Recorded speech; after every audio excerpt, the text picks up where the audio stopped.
Aqui, Jota, um dos motoristas que acabou tendo um caminhão dele assaltado, né, levado por essa quadrilha. Qual é o teu nome? Stanislau Reis de França. Como é que foi que os elementos abordaram você e de que forma levaram seu caminhão? Eu estava indo vazio para Maringá, e ali nas mediações de Tibagi, parei para pegar água numa bica lá e me abordaram. Elementos em número de quantos? Olha, o número exatamente não dá assim, só que foi comigo no caminhão 2, né? Só que dava cobertura com o automóvel. Não deu para me identificar o automóvel, porque na hora que eu desci do caminhão já estava à noite já, né? Eu vi que tinha um caminhão dando cobertura. Aí eu fiquei até mais ou menos umas 10 horas da noite no mato com um dos marginais. Aí me liberaram e Quantas horas ficou no mato? fiquei aproximadamente umas 3 horas e meia. Umas 3 horas e meia no mato. Menos. Uhum. Amarrado? Não, amarrado não. Ficou um cuidando de mim. Sob a mira de um revólver. Na mira de um revólver. E em alguns momentos eles chegaram a dizer para você que iria matar? Não, ele só disse pra mim que se eu colaborasse não ia acontecer nada comigo, né?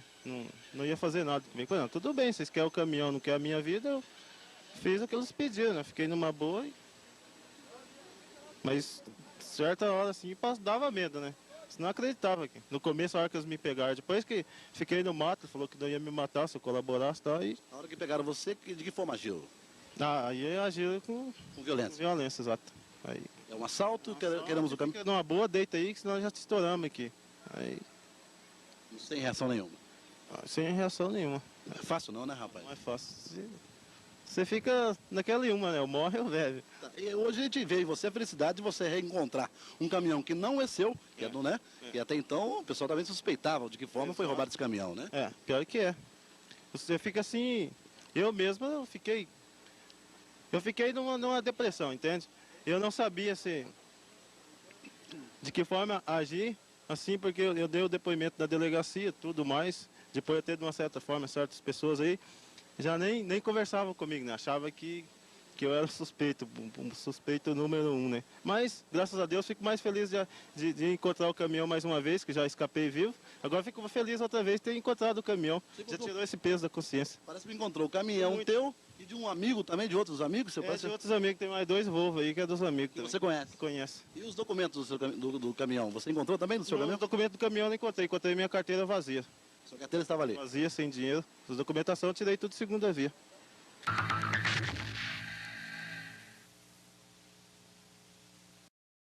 Durante a época, houve uma grande repercussão nos veículos de comunicação de Curitiba, região metropolitana e até mesmo do Brasil. O que os veículos falavam naquela época? Havia algum rabo preso? Havia algum medo do Ratinho? Quem fez a reportagem na época foi Luiz Carlos Alborguete, e como o Ratinho traiu Luiz Carlos Alborguete e ameaçava o Luiz Carlos Alborguete, o Alborguete não falou dessa matéria, né? Na verdade, o Ratinho não se revelou. O Ratinho traiu o Luiz Carlos Alborguete, pegou uma fita que o Luiz Carlos Alborguete não apoiou o Martinez na época, mostrou para o Martinez, porque o Martinez perdeu a eleição, e falou, tá aqui, Alborguete, quem te traiu? E foi, aí a cabeça do Alborguete rodou, e o Ratinho entrou no lugar do Luiz Carlos Alborguete. E o tal da fita, na época tinha muito coisa de fita, a tal da fita fez com que o Luiz Carlos Alborguete ficasse quieto. E com isso o Ratinho fez a sua projeção. Mas quem era o chefe da quadrilha era o Ratinho. Quem bateu foi a Tribuna do Paraná e na época a TV Iguaçu, Paulo Pimentel. E o Ratinho dizia, sabe, brabo, em voz alta, com o Charrão era o motorista dele na época, inclusive, sabe? Ele mesmo dizia, eu vou comprar ainda a TV Iguaçu do Paulo Pimentel, esse homem me escrachou. E por causa desse escândalo ele perdeu a campanha para deputado estadual, porque o prefeito de São José dos Pinhais na época distribuiu mais de 1 milhão de panfletos, esse panfleto que vai aparecer aí, na época o prefeito fez e distribuiu em todo São José dos Pinhais em Curitiba. E o Ratinho cumpriu a promessa dele que ele ia comprar a TV Iguaçu, porque o Paulo Pimentel ficou uma semana falando. E todo mundo na época sabia, não sei, no jornal apenas falava com o deputado federal, não dizia o nome, mas quem era o deputado federal da época era o Ratinho. O Ratinho tem uma boa imagem no Brasil, as pessoas veem ele como uma pessoa boa, bacana. É uma pessoa bacana, uma pessoa legal, que tem o respeito público. Porém, segundo informações, supostamente atrás dessa imagem de boa pessoa, ele é completamente diferente. Como a imagem do Ratinho por trás das câmeras. É um picareta de televisão, o maior achacador do Brasil. Ele descobre um escândalo de alguém e ele vai buscar. Quando ele descobriu o escândalo, ele pegou 5 milhões para não falar mal do Lula, do mensalão. 5 milhões ele pediu. Então quando ele descobre um escândalo de alguém, ele vai buscar.